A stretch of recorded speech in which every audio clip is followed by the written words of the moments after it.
Good morning, everyone. My name is Courtney Shapiro, and I would like to welcome you back.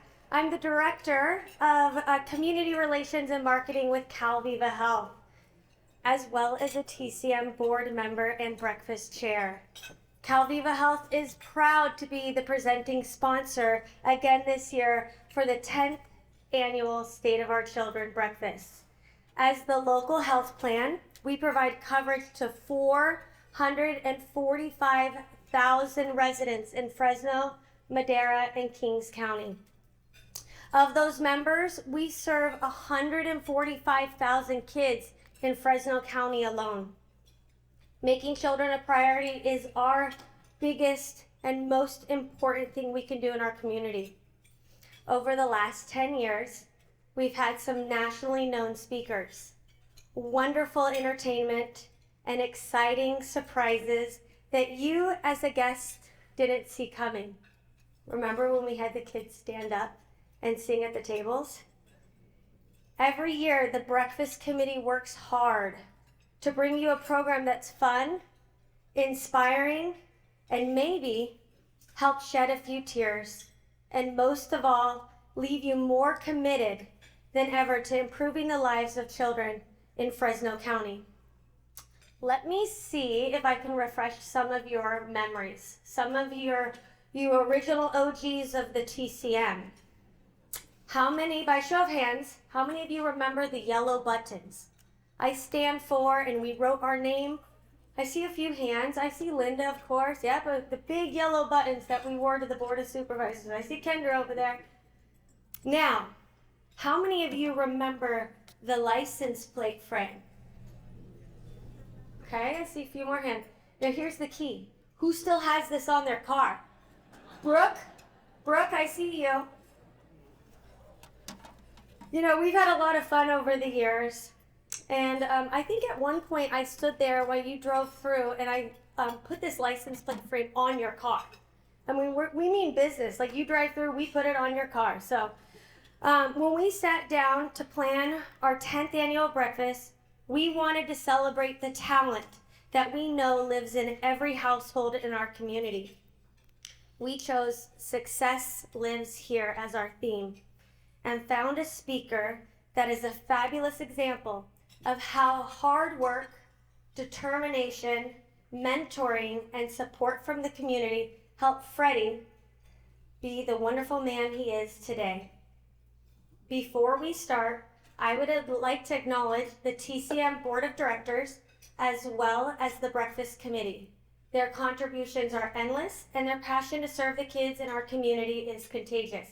Can you please stand to be recognized?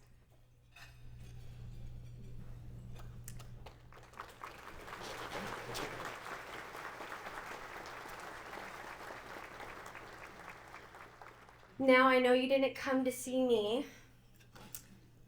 Once again, we're excited to bring back the stars of the show, the little girls that we've all watched turn into young ladies, Fresno's finest MCs, who are always looking for a gig, Brooklyn Blair Shapiro and Danae Ferguson.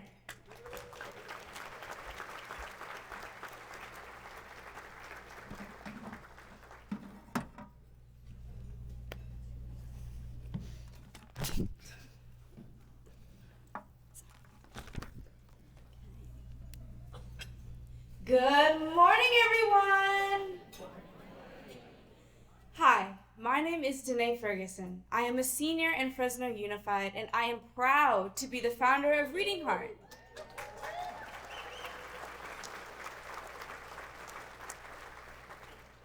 Which is a book donation program for kids in underserved areas in Fresno County. I'm so excited to be back here for the 5th time as co-MC of the breakfast. Wow, we've been doing this together for a long time, Danae, and we always look forward to seeing all of you again.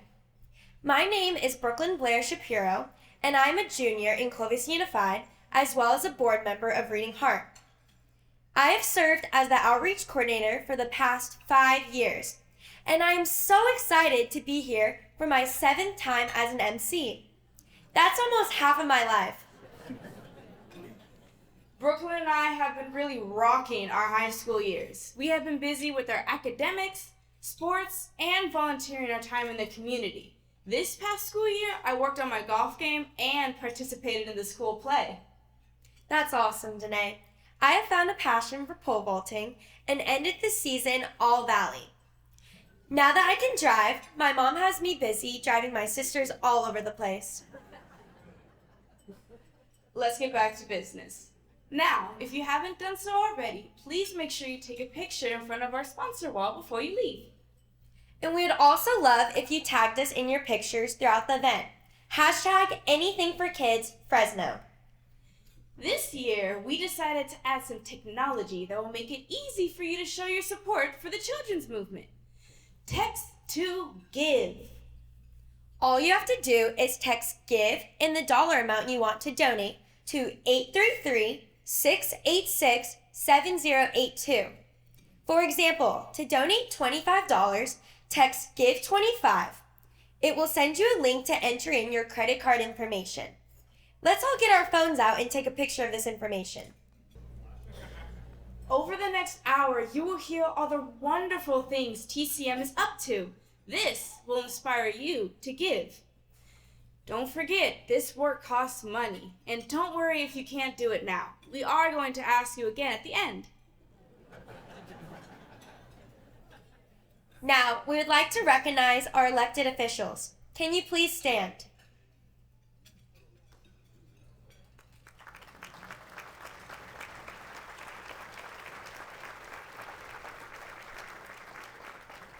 Thank you. We would also like to honor all the veterans, first responders, and essential workers that have joined us today. Can you please stand so we can thank you for your service?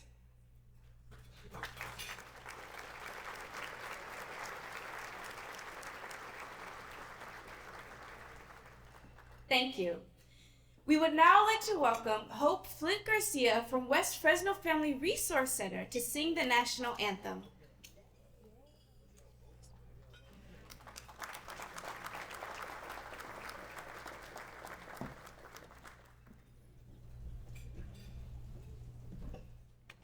Good morning.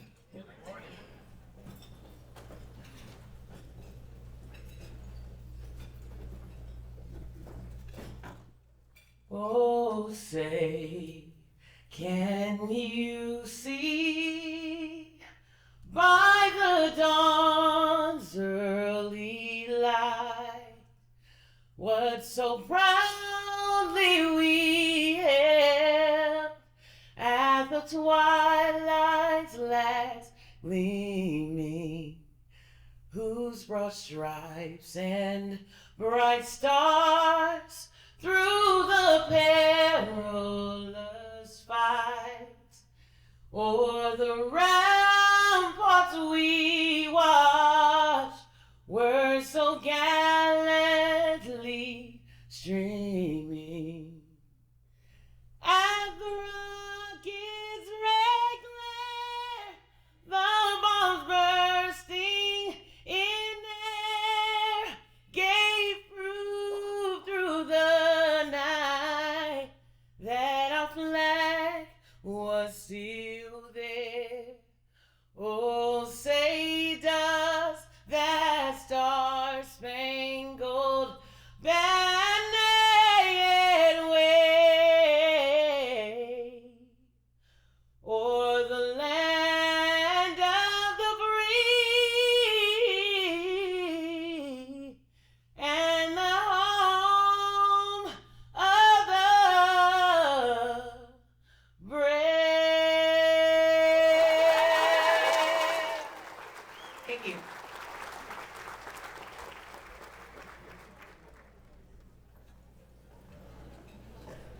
Wow, that was amazing. I would now like to introduce Pastor John Jerry Hurd from Family Alliance Church to deliver the invocation. Morning. Thank you. Glad to be here with everyone. Let's bow. We'll pray. Our Heavenly Father, We are reminded today that children are precious gift and a blessing from you. We know that you have a special love for them because they are yours. We come before you today as your children who yearns to please you, that you may lead us and equip us for the challenges that lies ahead. We pray that you help us to be diligent in our work and united in our decision.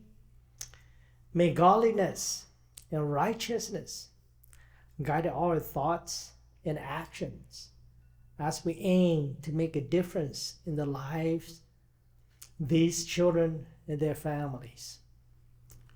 We come together as a community to raise up future leaders who will continue to advance equity, justice for those in our community. We'll lift our plans to you and trust that they find favor in you. But above all, let everything we do be done in love. And may that love be unconditional like yours, filled with understanding, faithfulness, and grace. Thank you for blessing us with the responsibility and privilege of being parents and leaders. Keep us faithful no matter what it may become. And let our organization be a thanksgiving to you and a light to others. And we pray this in the name of our Lord Jesus Christ. Amen. Thank you. Good morning, Fresno. It is so good to see you all here. This is a good day, man. I got to tell you, it is a lot of work to put these things on, but seeing you all here is all the reward it takes. It feels a little bit more like a family get-together than a community function. And so anybody that's ever been to a Mexican family party, it's about the size of them, right? But I want to thank you all for being here. It's so special for me. I didn't even introduce myself. Mike Espinosa, I'm the executive director of the Children's Movement of Fresno. Welcome this morning. But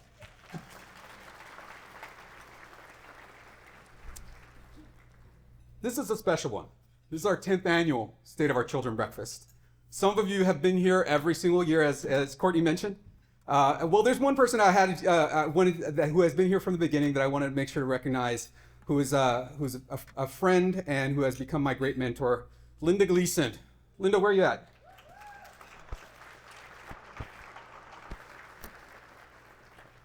I got to say, I appreciate your leadership and your mentorship as we've gotten this off the ground.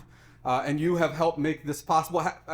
I think if half the people in this room are probably connected into Linda in some way. So I want to, honor her on this 10th annual State of Our Children Breakfast. And if you would join me in giving her another round of applause.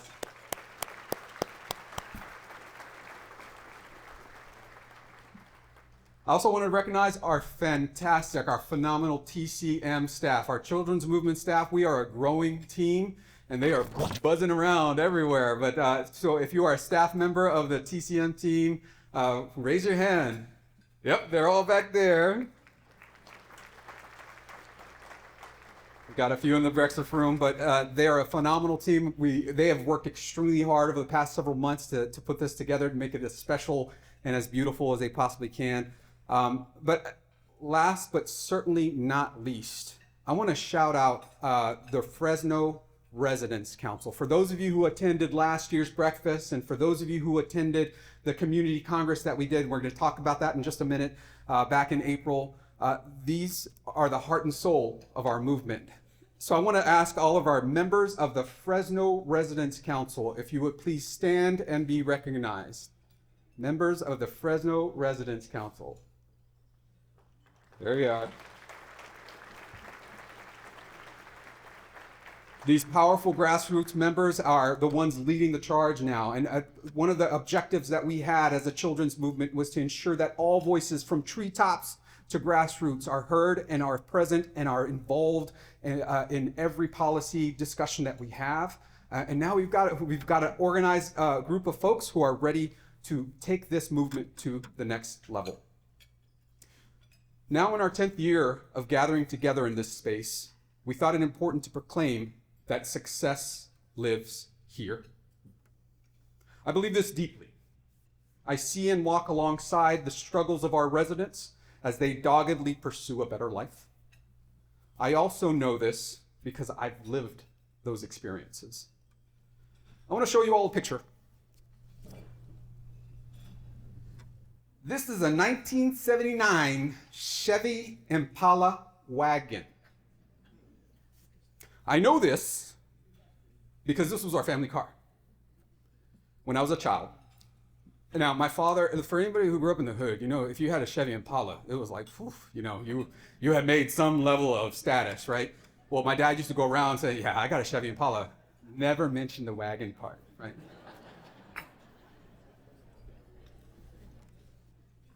But I also never forget this car because for most of the month of January 1986, this was also our home. Our family of 5, my parents, my older sister and brother, lived out of this car when we lost our home that winter. 1986, if you place that, it's about the time of the Great, so it was another Great Depression, it felt like, in the 80s, where lots of families were suffering, and we had lost our home that time as well. I'll never forget getting picked up from school in this car. Then we'd go park in the parking lot of a Burger King, where the manager, who was a member of my father's church, my father was an itinerant preacher, but the manager would let us stay there overnight, parked. I was only 6 at the time. And in this car, in this same color, this is not the actual picture, but I had to find one just like it because I remember thinking I was always fascinated with the shuttle and, you know, the going to space. And so to me, as a 6-year-old mind, it felt like an adventure, like I was in the space shuttle. And I used to, you know, my dad, for his part, used to feed those images. Yeah, this is a journey. This is an adventure. And in that moment, I didn't really know what was going on. But after days and days of sleeping in that car, I felt disgusted because I had to bathe at a local community center. I wore the same clothes for days. I was a smelly kid in my classroom. Later that month, our first grade class watched the launch of the Space Shuttle Challenger live on TV. I remember watching when the Challenger exploded, and I fell apart. I'll also never forget the feeling of grief and despair and hopelessness that same day as my father again picked me up in that same station wagon.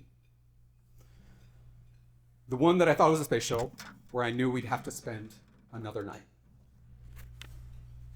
Well, as you all can see, my story didn't end there. I now stand before you at the head of an organization committed to the idea that no 6-year-old should have to experience that. No 6-year-old should have to have that kind of hopelessness. Not in the greatest country, the most wealthy country on the face of the earth. I stand here united with you in the belief that no child should be the victim of poverty and hopelessness. Not here, not now, not ever.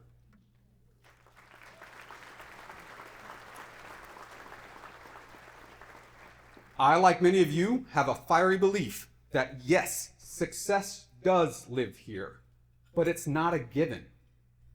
It is up to us to strive together to make that real. We must transform systems and policies to ensure that every child, every family has the ability to succeed.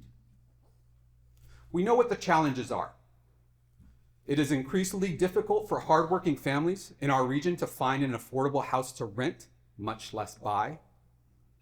We know that mental health needs of families have skyrocketed since learning had to occur in the home and we were all sequestered during the pandemic. We know that ensuring that our schools are safe and inclusive is front of mind for not only thousands of families in our region, but all across the nation. One other challenge that strikes me, and that's kind of my pet peeve, is that of political polarization. the fact that politics divides us and separates us from looking for solutions for the benefit of our children. We also know what some of the solutions are. We know that Fresno has become an example to the nation for cross-sector collaboration, that schools and hospitals and businesses and local governments are willing to break down silos for the benefit of children.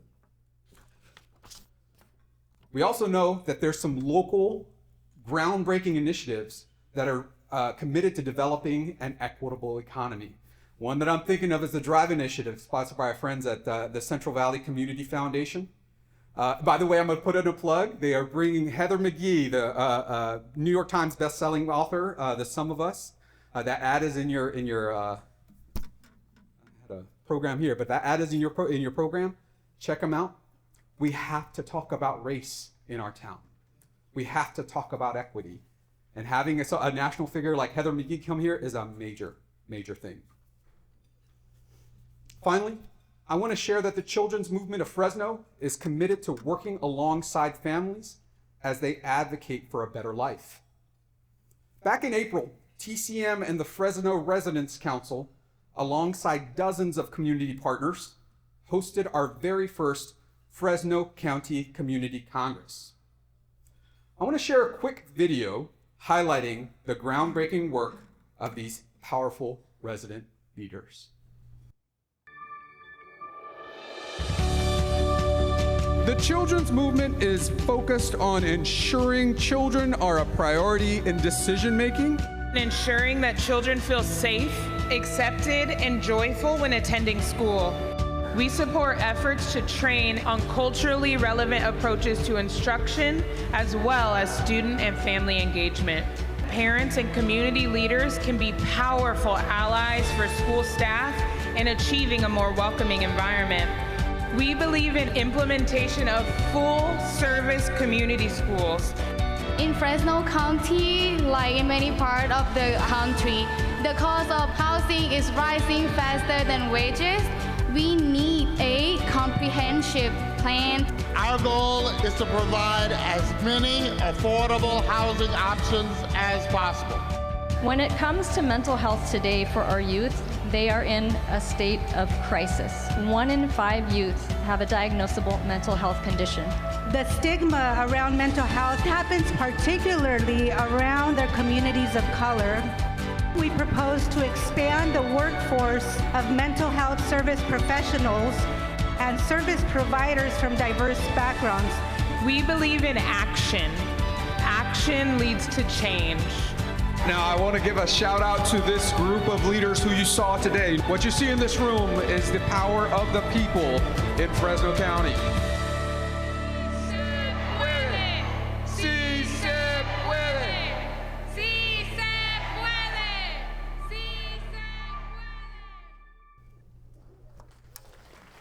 Let's give them a round of applause.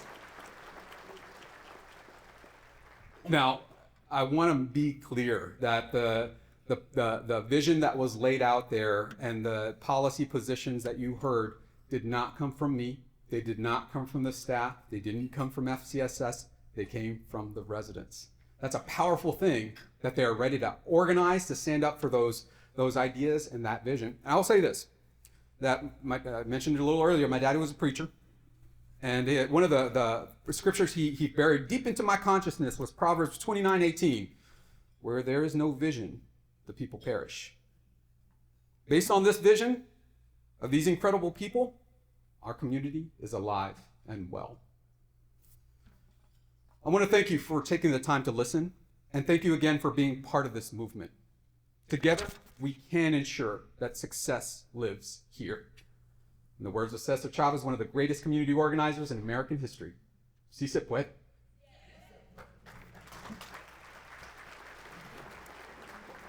All right. Now for the next part of our program, I'd like to introduce you to a powerful young lady.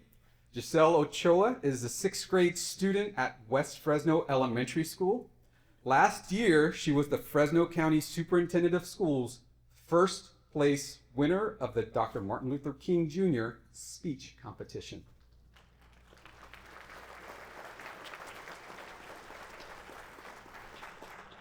Here's her winning speech. Giselle?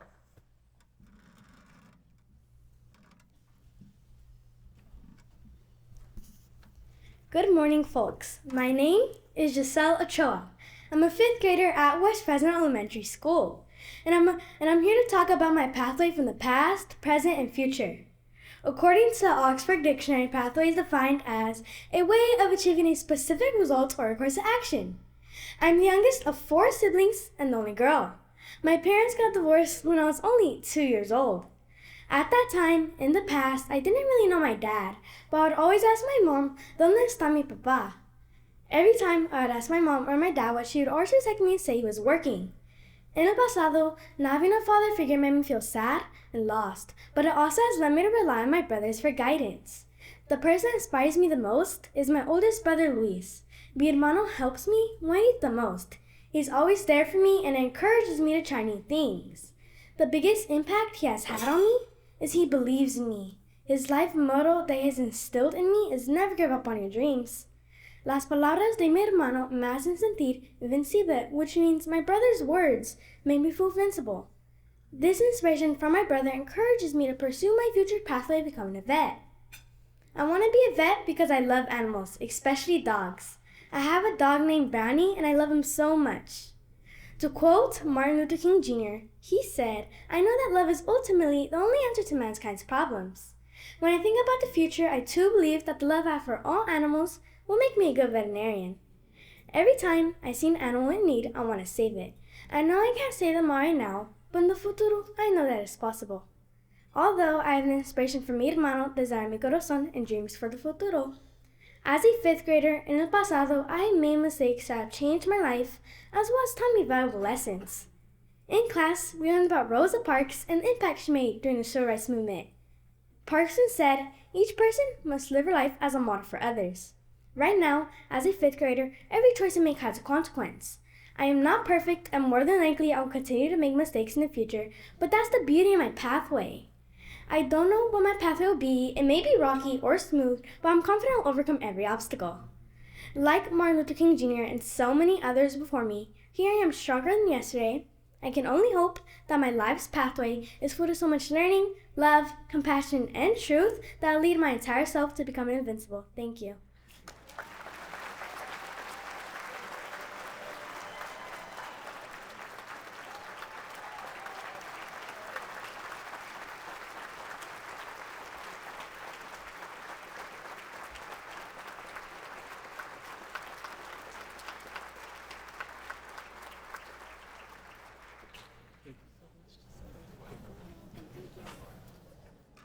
Oh my gosh.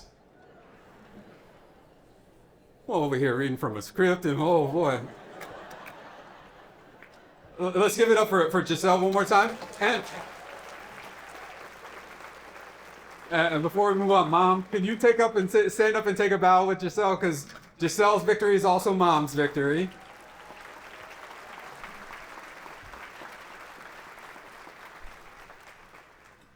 Whew, that's amazing. All right, now I'd like to introduce you to my friend, Dr. Jolie Limon, who is, okay, get ready for this list of titles. Vice President of Academic Affairs and Designated Institutional Official, Richard and John Berberian, Endowed Chair, Pediatric Hospital Medicine Physician, Associate Professor affiliated with Stanford School of Medicine, Head of Pediatrics at Valley Children's Healthcare, and a proud member of the Board of Directors of the Children's Movement. Dr. Limon?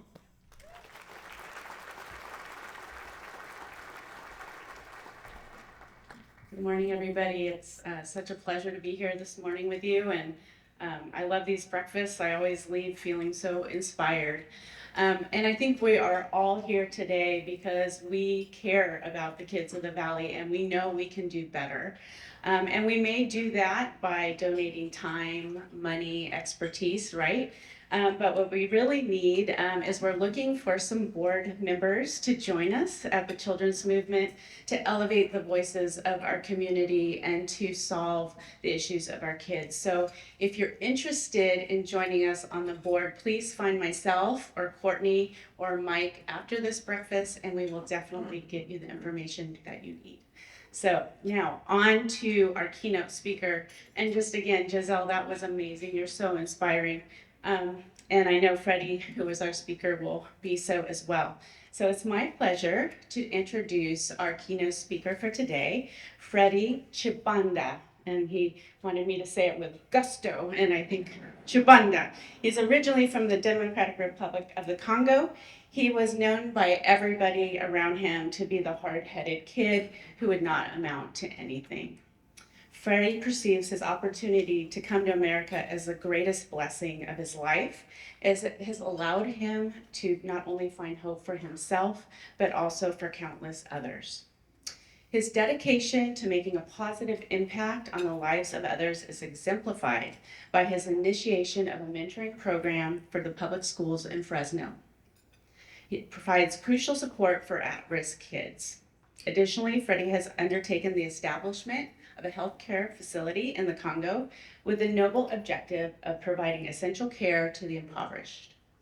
Alongside his roles as husband to Bijou, a father of 2 sons, a pastor, and a licensed mechanical engineer, no less, he has also authored a book entitled Engineered to Make a Difference, which encapsulates his inspiring journey, a message of transformation and hope for the next generation. So it is my absolute honor and pleasure to welcome our speaker this morning, Freddie Chibanda.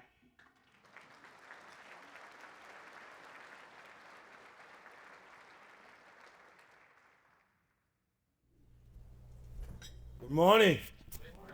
Man, I can't hear you. I know some of y'all full, others are still trying to wake up. The coffee has not kicked in yet, but I'm gonna try this again. Good morning, y'all. That's what I'm talking about. I am so glad to be here. First and foremost, I want to thank God for an opportunity to be alive today. Like I always say, waking up in the morning is not a habit. It is by the grace of God. And so you ought to take the time to always say thank you, because you really do not deserve it. We really do not deserve it. And to all the leaders of this beautiful movement, I just want to say thank you so much, Mike, Lisa. I can't tell everybody's name here. Y'all didn't give me enough time, so I'm gonna try to save my time for myself. Courtney, thank you so much for getting me up here. I appreciate you, sis, for thinking of me. I need somebody to take my picture, send it to mama, tell her I made it. I made it today. Now, thank you so much. I really appreciate it. I love today's theme that says success lives here. Success lives here. I think the better way to say it is success lives in every child. It does not matter whether the child has your last name or the child lives in West Fresno or West Africa. Success does live in every one of these kids. Should I even say it better? Success is trapped in many of these kids. The problem is that we don't see it sometimes. We look at a kid and say, he's not going to amount to anything. Or sometimes, because of the way we treat them, they believe that they will not amount to anything. I've been mentoring in the Fresno area for over 10 years. I remember my very first encounter with some kids. I've been hanging out with them for about 6 months, and I asked them, have you ever met an engineer? They told me, no, I've never met an engineer. I've been hanging out with these kids for 6 months. So I said, okay, if I tell you I'm a licensed mechanical engineer, and I was so proud to say it too, would you believe that? They said, get out of here, man. What you talking about? And I asked them, what would you say that? The first thing they told me, I didn't look like one. I guess I didn't have my glasses on that day, but I didn't look like one according to him. The other one said, hey, listen, if you were an engineer, you wouldn't have time for us. And that's the reality of many of us. We got time for the event, but do we have time to be consistent in showing up in the lives of kids? Because there is many of these kids that are just like me, that when you saw me a few years ago when I was just a few years ago when I was a little kid. You would have thought that I would not amount to anything. That's the story of my life. Now, I don't have much time to tell you more about it, but I do have my book today, and hopefully if you can grab my book and read it, whatever you can donate toward this book. If you want to grab it for free, great, but I would love for you to donate something toward it because it allows us to print more for the kids. So before I dive into more of that, we got a bunch of them over there. Please help us get these kids this message. But I'm originally from the Democratic Republic of Congo. Now, you may not know about it, but you should know about it. It's the richest country in natural resources, and yet the poorest country in quality of life. If you have a cell phone, electric car, electronics, the natural resources that was used for these gadgets come from the Congo. You do have the Congo in your pocket. 80% of the world coltan is used to make cell phones. 80% is found in the Congo. 60% of the world cobalt is used to make batteries, from the smallest gadget all the way to the airplane. 60% of the world cobalt is found in the Congo, and yet the Congolese people are the poorest. I grew up in that environment. My dad a math professor, my mom a nurse. You would think because they have these roles that they will definitely do well. No, unfortunately, they work for buildings that belong to politicians, and so when politicians steal money from the top, whatever trickles down is what my parents will receive, and they will go for months to months, up to 6 months without a pay, which meant for us, we slept on the floor. The bedroom of our room was made of roof material that was used, so when it rained outside, it rained inside. And so we had to put buckets to catch the water, go to the living room, and sleep on the floor. I can't count how many times I slept on the floor. I literally ate one good meal a day, and sometimes no good meal at all. Growing up in that environment without hope, I knew that I would not amount to anything, and everyone around me knew that I would not amount to anything, and what that meant, I acted crazy. I gave my parents a run for their money. I can tell you that. I would not wish a child like me to any of you, not even my worst enemy. That's how bad I was. My mom hated to go to my school because every time she went there, all she heard was bad reports after bad reports. I have 3 older brothers that would go through the same school and did well. And when it came down to me, I was the mess. I was the problem. I messed up the names of the family. The teacher would literally tell my mom, "Are you sure that's your child? I mean, we met the other ones, but this one, maybe you brought the wrong one at home. I don't know. But you just need to know that that's how bad the situation was." But I had few hopes. Number one was to become a politician. I knew how to steal. I knew how to lie. That's qualification right there. So I thought I can make it there. If I can't make it there, I knew how to dance. I knew how to sing. Maybe I can become a musician. But my last hope was maybe to get out of the Congo. And God heard my prayer that somehow my auntie who lived in Charlotte, North Carolina, decided to adopt me and one of my brothers. And she wanted us to come to America. When this message came to the Congo, everybody disagreed. All my uncles, auntie, everybody disagreed because they knew how bad I was. They knew that I would not amount to anything. And if I come to America, I would end up in jail, in prison, or dead in the street. And so my mother had to pray about it. My dad had to pray about it. They prayed about it and decided to let me go. Now, I don't know if they were trying to get rid of me, but either way, it worked out. They got what they wanted. I got what I wanted. I remember that day as if it was yesterday. They took me to the airport, asked us to kneel down. They were always embarrassed us that way. They prayed over us, and then my mother said these words to me. She said, "Son, we taught you about everything you needed to know. Number 1, put God first in your life. Number 2, work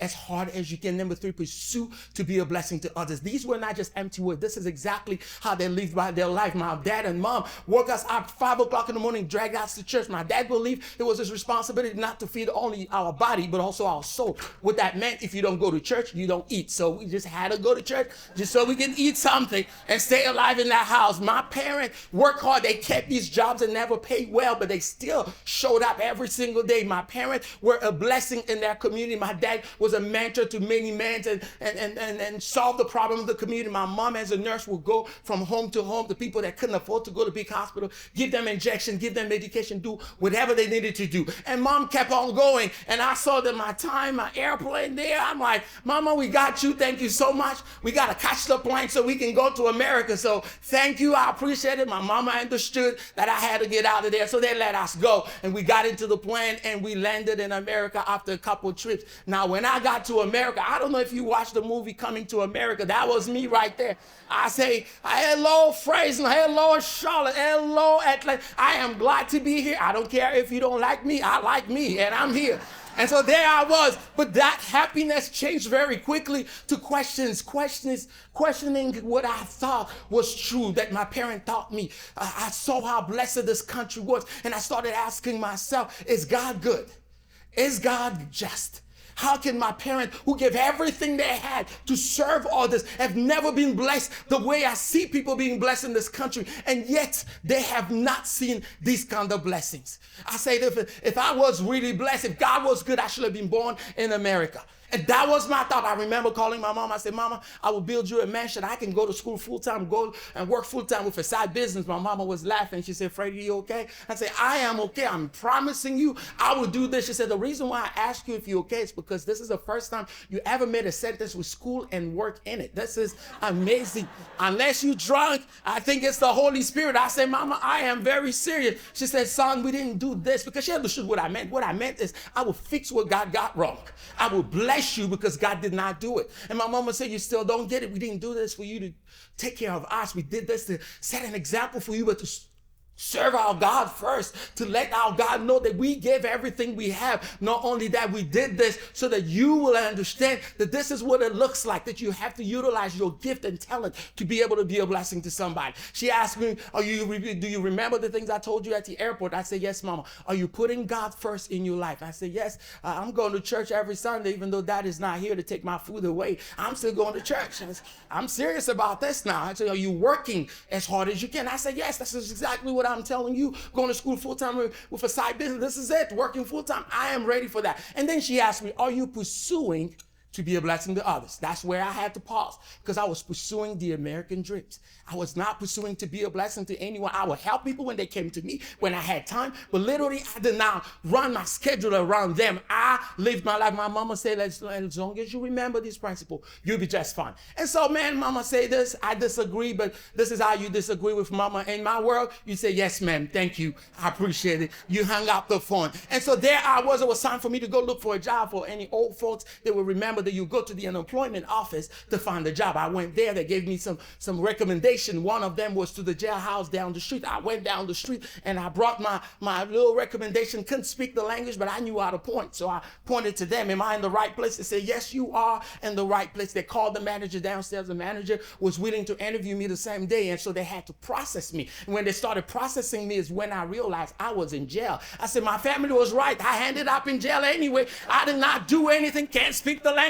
I'm locked up. They can't let me out. So they took me downstairs, set me in front of the manager. The manager asked me a few questions. Why are you looking for a job? I said, listen, I just need to pay for my way to school so I can help my family. He asked me the last question, how old are you? I was 20 at the time. He said, unfortunately, you got to be 21 years of age before you work at the jailhouse. And so he let me go. I didn't even care about the job. I was just trying to get out of jail now. I said, thank you so much. I'll see you. A couple of days after, he calls me and said, hey, listen, I decided to hire you. You need to show up. And I said, how did that happen? Just show up is what he said. When I showed up, I found out this man who did not look like me, this man who could not even spell Congo, this man who've never seen the map of the Congo, this man put his neck on the line to give me the opportunity to work there. I told the captain at the jail that if anything happens on him, this is on me, but I want this kid to be there. Because of that man, I was blessed to have a job that worked around my schedule, but it was also a very complicated job. I couldn't speak the language and I was dealing with inmates. You know that's not a good combination. If you can't speak the language, don't deal with inmates. It just doesn't work well. So every mistake I made was my name for the day. I just hated that job. I quit that job every day, came back the next day because I was broke. I just didn't have a choice. So I figured, listen, let's make the best of it. I get it. I am broke. I got to come back here. You locked up. You in prison. You in jail. You can't go nowhere. This is like a bad marriage. Let's just make it work. And so here's how it works, right? You laugh at me. You watch TV. You don't watch much TV. I make a mistake, laugh at me, great. After you finish laughing at me, how about you teach me how to pronounce the word? And so guess what? The English that I'm using right now, I learned it from jail. Thank you. Yes, I appreciate it. They taught me good English, I'm telling you. But they also taught me some colorful words that I can't use here. We got kids. You know they got to teach you something, right? They taught me crazy words, but listen, at the end of the, if one of them sleeps, I'll just tell your neighbor, he just got out of jail. He's still working on it. But here's the thing. When I learned the English word and I started talking to them, I had a few questions. I said, why would you end up here in jail? Why in the country that is so blessed that you will end up here, they are responsible so easy? They say we didn't have a father. 80% of people that find themselves in trouble or in jail came from broken home. And the word father literally means source and sustainer. That's the reason why we who believe, we call God our Father, because not only He is the source of life, but also the sustainer of life. When He pull out His hands, you in trouble. But that's the role of a father. You can't just be part of creating this life and not be there to support that life. That's the way where I realized, my goodness, I was looking at it wrong. All this time I was complaining that I wasn't blessed, and yet I was telling God I should have been born in America. I would have landed up in jail because I never asked for role models. God threw me in the Congo where I did not know anyone, but gave me role models to teach me what it means to put God first, to work hard and pursue to be a blessing. And this is where few ideas came in my mind to start the clinic on one side, but also to start a mentoring program, because I thought, man, the church is always filled just like this. If every one of us who've been blessed by God to have a role model in our life can take the time to be not only committed, but also consistent in the life of people, to be mentors, how many young people can we save?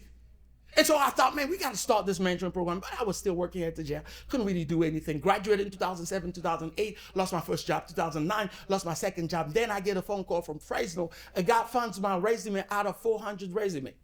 It tells me, listen, I know a few things about you, but we would love to bring you in Fresno. I say, okay, first off, where is Fresno? He told me Fresno was in California. I said, sir, hold up. I know everything about California. I know San Diego, San Francisco, LA, Sacramento, and the black hole in the middle. So you let me know, where are you exactly from? He said, from the black hole. Do you know the Bulldogs? I said, I don't know, some type of dogs, right? And I said, do you even watch football or watch anything? I said, no, man, I've been working full-time, going to school full-time for side business. I never had time for any TV. So I said, listen, I don't know whose resume you got, but I got my resume. I'll send it to you so that you can get back to me and let me know what you want. I'm not looking for a job right now, but I'm willing to have this conversation. And the man said, okay, no problem. Went to talk to the CEO, told him about a kid who's in the East Coast in the Congo, it's originally from the Congo, that they want to bring in as an engineer. The man went ballistic. Are you kidding me? When do you find anything true online? And not only that, the guy is from Africa. For all I know, he might have a bone in his nose. Is that the kind of engineer you want? He was a funny dude. And I laughed when they were telling me this. But so he's like, they told him and said, we spoke with the guy that we think he's qualified. He said, no, I don't believe that. I need to speak to him myself. I said, no problem. Here's the phone number. He called me. I will remember that call because he introduced himself. This is I can't tell his name, I'll get in trouble. President, CEO of this organization. I'm here with so and so, and so they're telling me that I should hire you. My question to you is, why should I hire you? And I say, Mr. President, CEO. Now I knew already that he already had his mind made up, that I wasn't qualified for whatever he had over there. I say, I appreciate you for taking the time to call little me. I appreciate that. I know that I'm not everything you may expect, but let me tell you that 5 years ago, and back then it was 5 years, I was given the greatest blessing of my life to come to this country. I had to go to school full-time, work full-time, and learn this language to deserve your phone call this morning. And all I'm telling you, if you give me a similar opportunity, I will be not the best engineer you ever had, but definitely I will be able to bring an asset to your organization. So the man was silent for a minute, hung up on me, spoke with these guys. He said, my gut is telling me something is wrong with this kid. Now, I don't know what he ate, but he blaming on me, but that's okay. And so he called me back and said, listen, I decided to hire you. And I said, thank you, sir. He said, don't say thank you yet because you haven't heard the condition. I said, listen, I've asked you for an opportunity. That's what you're giving me regardless of your condition. I appreciate the opportunity. And the man says, okay, here's the condition. You figure out a way to make it here. We're not going to pay for your relocation fee. We're not going to pay you this much because you are not an engineer in my mind yet. And so we're going to pay you this much, which is not what an engineer makes. And we're going to be in a probation period of 120 days until we figure out whether or not we can hire you. And so I knew what he wanted me to say is thanks, but no thanks. But I can't just say that, man. I came from the Congo. I slept on the floor. You think I have a problem coming to California, prove you're wrong? So I told him, thank you, sir. I'll see you in 2 weeks. He said, what? You'll be here in 2 weeks? I said, yes, I'll be there in 2 weeks. I don't think he believed me because sarcastically he said, see you in 2 weeks. I said, see you in 2 weeks. That was good. And so I went to my fiance back, wife today, fiance back then. I said, I'm going to the Congo, to California. I said, what? Well, did you get a job? I said, no. Do you know anyone there? No. Why would you want to go somewhere where you don't have a job and don't know anyone? I told her, I said, someone judged me based on the cover of my book. So I'm just going there to prove a point. And then I'll come back. That was my plan. I put some clothes, left my house in Charlotte, drove all the way for 3 days here, showed up, and I knocked on the door. You Freddie? Yes, I'm Freddie. For 6 months, I worked there. I was renting a bedroom by Fresno State with students partying all night. Now, I don't know if they have partying classes, but they knew how to party all night.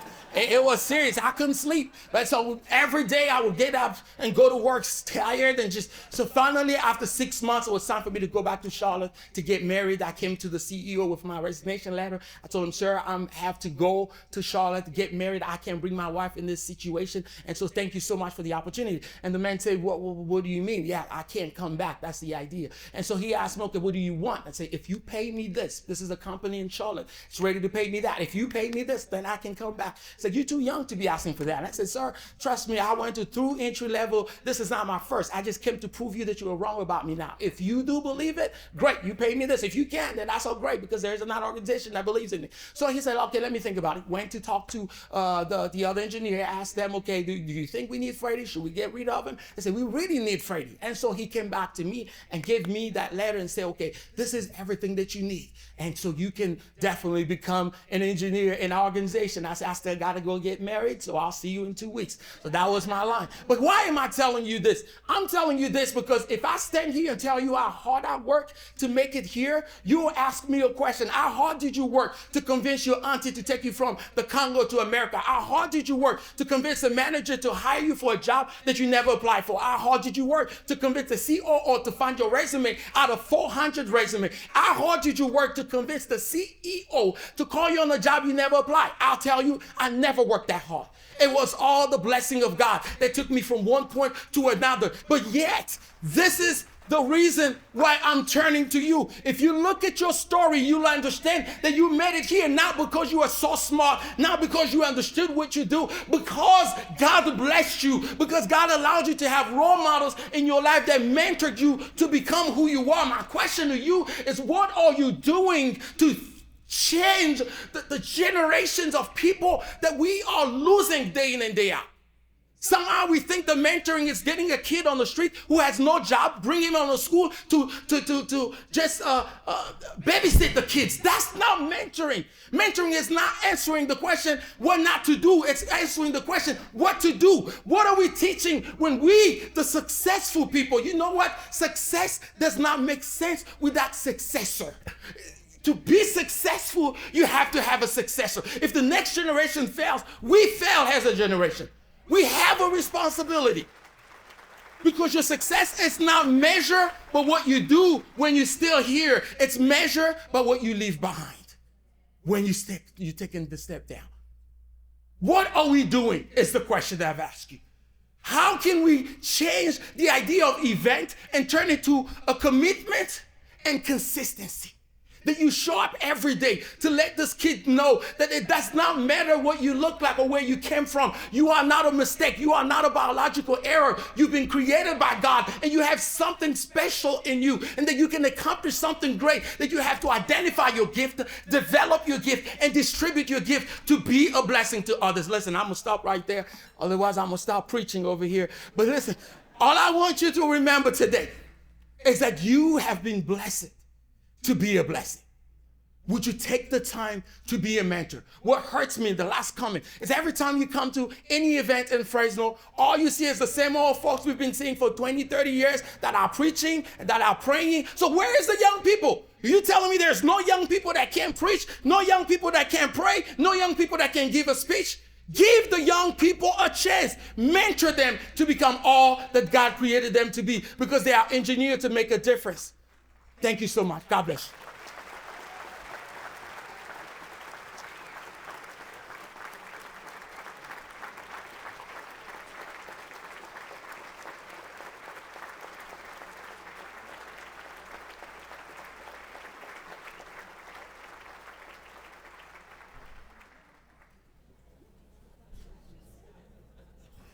Wow. Let's give Freddie and Giselle another round of applause. If you would like to buy one of Freddie's books, you can find him in the room where we serve the delicious breakfast. As you've heard, we have so much talent right here in our community. We need to be sure that all the talent we have is realized. Success doesn't just happen, that's where leadership comes in. Every child needs to have every opportunity to reach their full potential. And everyone in this room has a part to play. In order for all of us kids to reach our full potential, we need you to be the best leaders you can be. You might be asking, how can I do that? Well, Brooklyn and I are going to show you right now. Let's see if you are as tech savvy as we are. In your program and on the screen behind us is a QR code that will take you to the Fresno County Community Leadership Values. For those who aren't quite there yet, you can also type in FresnoLeadershipValues.org. There are 7 values. Don't worry, we're not going to read them all to you, but we would like to highlight our favorite one, the power of caring. Recognizing our common goals and destiny, leaders take all the time needed and give all the attention necessary to listen with empathy and speak with integrity. That really reminds me of my freshman biology teacher. I wasn't a huge fan of science, but he really listened to me and took extra time to help me understand why biology really matters. And now I want to be a biology major in college. I think we can all get behind these values. So, if you want to commit to uphold these leadership values, you can sign on by clicking the orange bar shown above. It's really simple. We all know our names, our occupation or title, and the organization or group that you help to lead. That could be your household, your neighborhood, or your place of work. I'm going to put Brooklyn Blair Shapiro, Outreach Coordinator, and Reading Heart as my organization.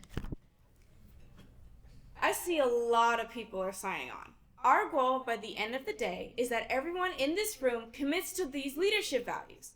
I'm going to give you a few moments to finish signing on.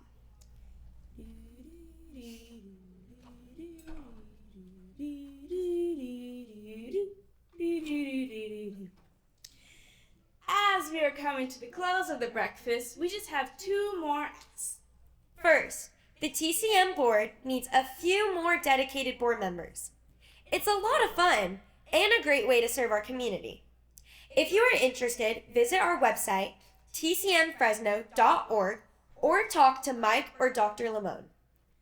Remember when I told you we would ask you to donate at the end of the program? Well, here we are. It's time to take out your phone. If everyone in this room donated $25, we can raise $16,000 for the children's movement to keep the great work going. Remember, all you have to do is text GIVE and the dollar amount you want to donate to 833-686-7082. By a show of hands, who is going to support TCM? Now, by raising your hand, you're promising to give. And because you are committing, we have a fantastic tote bag for you when you exit. Now, remember, you're making us a promise. And if you don't keep it, every time you look at that tote bag, you're going to feel guilty. How can you do that to the kids? We would like to thank all of you for coming out today. And for all the wonderful things you do every day to help kids. And don't forget to text to GIVE and keep the momentum going. Well, on a personal note, I think this will be the last time I MC the breakfast because I will be going off to college next year.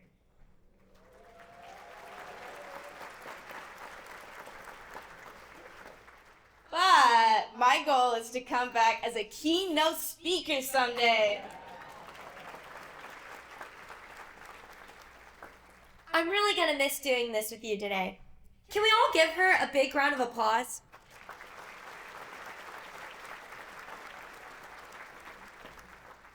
We hope you all have a great day and travel safe.